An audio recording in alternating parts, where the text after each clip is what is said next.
Naknan to ko, ayaw gumana ng main PC server namin.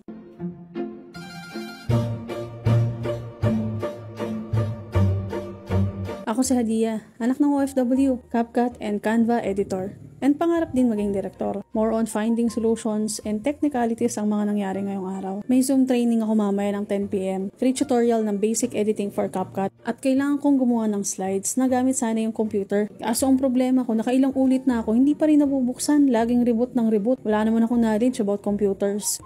Knowledge about computers or mga troubleshootings. Kaya ko naman gumawa sana ng slides ko sa tablet lang or sa cellphone using Canva. Pero dahil sabi ko, mas mabilis sa PC kasi drag and drop lang, kaya napabukas ako ng PC. Pero kung hindi nangyari yon, hindi ko makikita na hindi pala okay yung PC namin or magiging server namin mamaya pag ginamit yung Zoom. Dami ko na ginawang options. Ginawa kong monitor yung tablet ko, tapos nilagyan ko ng keyboard at saka mouse. Kaso hindi ako makampante kasi hindi ako makapag-multi-open ng tab. Hindi ko dala yung laptop ko, kaya nanghiram na lang ako ng laptop dito na available sa kasama ko. Ang ginawa ko na lang, nilagyan ko na lang ng mouse para drag and drop na lang talaga. Minomonitor ko rin yung oras ko para alam ko kung gaano katagal ako nag-edit or gumagawa ng mga presentation na katulad nito. Isa sa dahilan na rin kung bakit kailangan ko matapos ng maaga kasi para ma-review ko pa yung mga slides na ginawa ko. O, alam ko na nasa isip mo, bakit kasi ngayon lang ako gumagawa. Sunod-sunod yung mga schedules namin at marami rin yung event. Habang busy ako dito at pinafocus ng sarili ko na matapos ang slides na to, syempre, nile-leverage ko rin ang oras ko. As an event director, kailangan ma-monitor mo rin at ma-leverage yung mga dapat na gagawin mo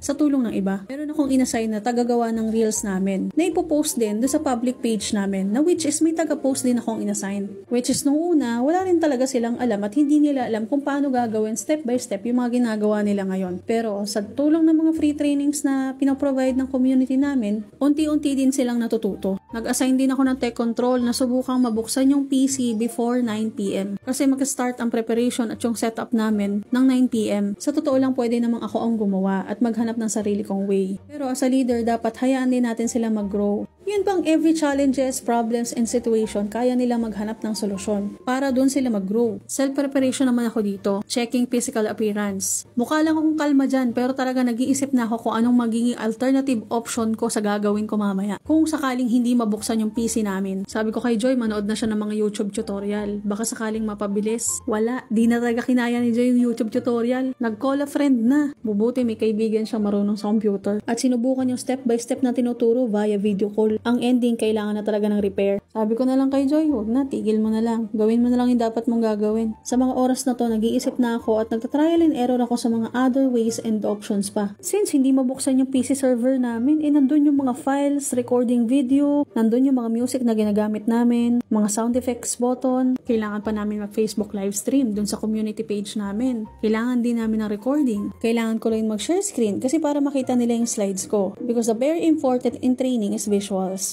Here it is. Sa visuals, pwede naman ako mag-share screen na lang dito sa tablet ko. And then yung server ng Zoom dito na lang sa Chromebook. Pero hindi siya pwedeng makapag-recording kasi mababa yung OS niya. Supposed to be, dapat may second session to. Dahil hindi kami makapag-record, Facebook Live na lang. Dun sa community page namin ang kailangan nilang balikan. At ang isa pa sa tinanggap ko na lang na nawala talaga, wala akong mga sound system, wala akong sound effects. Kasi puro mga software ang gamit ko doon sa PC server namin. Sa mga oras na to, nag-iisip talaga ako baka may iba pang solusyon at baka may iba pang ways. Ganito ang eksena ko pagka may mga event kami tapos may mga troubleshootings, may mga hindi inaasahan na nangyari. Yun bang may mga behind the scene technicalities na hindi nakikita ng audience. Pero this time, binidyohan ko na yung sarili ko para makita ko yung itsura ko. Kasi pag nakikita ko ng mga kasama ko nakatulala, natatawa na lang sila. Ngayon alam ko na. Hanggang sa may nangyari na hindi ko ina-expect, biglang may tumawag na hindi ko kakilala.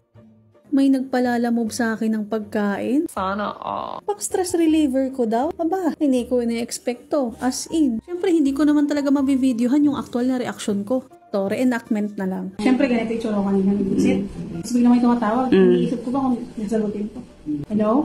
Sino to? Lalamove ko. Ha? Damn! Wala lamove. Wala mong order. Wala akong order. Order.